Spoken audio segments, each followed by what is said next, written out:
Hi guys, so today I want to talk about how do you stay motivated all the time? I'm going to tell you the answer straight away. You're never going to be motivated all the time. Like, who's motivated to get up at 5 in the morning and go to the gym in the dark when it's cold outside?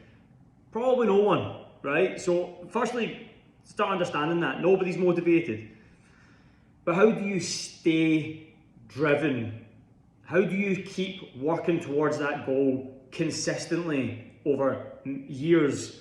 And because there are many people who do that, because you can see them, and I'm sure you do a little bit of self-comparison. You sit there sometimes and think, how do they stay at it? How do they keep going? How do they, not eat rubbish all the time?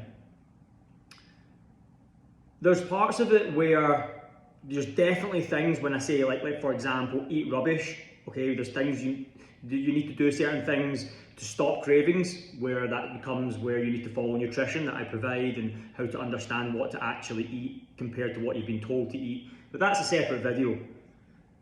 But when it comes down to how do you stay driven all the time as opposed to motivated, the answer to this question is, why are you doing it? Why are you actually exercising? Why are you improving your health? Why do you want to optimize your health? When I've asked that question to a lot of people, I've certainly noticed a pattern, and sometimes they don't even know it themselves. People come to me with different reasons for training. So for example, one person might be, I want to lose weight and I want to do it for me because I'm single and I want to find a boyfriend and I want to, have a family, which is extremely important to many people, and so it should be. And in terms of also other people come to me and they just want to, do better in business, and they want to be more energetic, they want to have more energy, and they feel like they're not, they're not really going to their capabilities because, well, obviously they must know that, right? If they're slightly intelligent, they must realise by consuming the wrong food and not moving enough, not getting enough sun, carrying too much body fat, is causing them not to be as creative as they could be. They could causing them to in a situation where they're not energized in work, they're getting tired, they're lethargic, they're inefficient, these things. And people are, smart enough to understand that. So they'll come to me with different goals. So when you're looking at your goal, what is the reason you're doing it for? Again, you have to write that down, and that's personal to you. But something that I would recommend is, let's say you're someone who has a family. Well, do you think it would be better to hang around with your child and take them everywhere whenever they ask and they need to be, and not look after yourself, or have a much better balance than that? Sorry, Helen, your daughter, I can't take you here. Mum's got, or dad's got training to go to. You're tired, you're overwhelmed, you're trying to work, you're trying to create all this stuff, but you still take time to go to the gym. Well, that's going to make a big impression to them. They're going to be sitting there thinking, wow, my parent is, still getting their training in, and they're always getting that, and that's a fundamental part. Well, you're going to teach them how to, look after themselves properly going in the future, and you're also going to teach them, aspects of what discipline is important.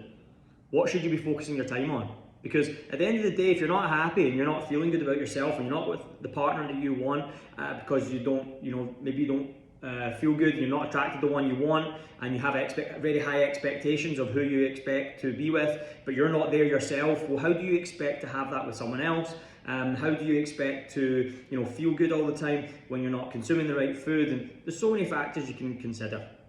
So when I would say this to you is, write down what you're doing it for personally, and that could be anything, and always remember that. Why is it? Because some people will have a goal in mind, I want to have this life and I want to have this, but they can't ever really, they don't do the fundamental part. And a lot of it, I would say, majority of everything you're trying to achieve in your life will come at the fundamental part of your health. And I was even listening to a podcast by, I think, Steve Bartlett, and there was one other guy, and they both said the same thing, two different podcasts, and they both said the same thing. So what is it you're focused on? It's just my health. Who you're surrounding yourself with.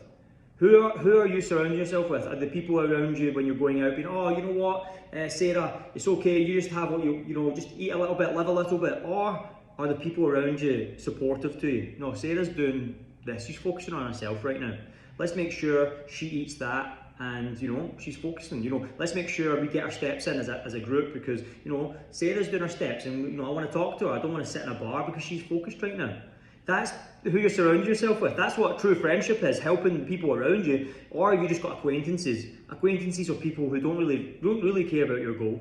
Because the people who are around me, if they've got a certain goal, I'm not going to sabotage that goal, I'm going to support it. So I'm going to be someone who's adding value to that person based on what they are trying to achieve. So always remember that, and that's what you should always go down. And that's something maybe I want to make a separate video on because I think that's super important.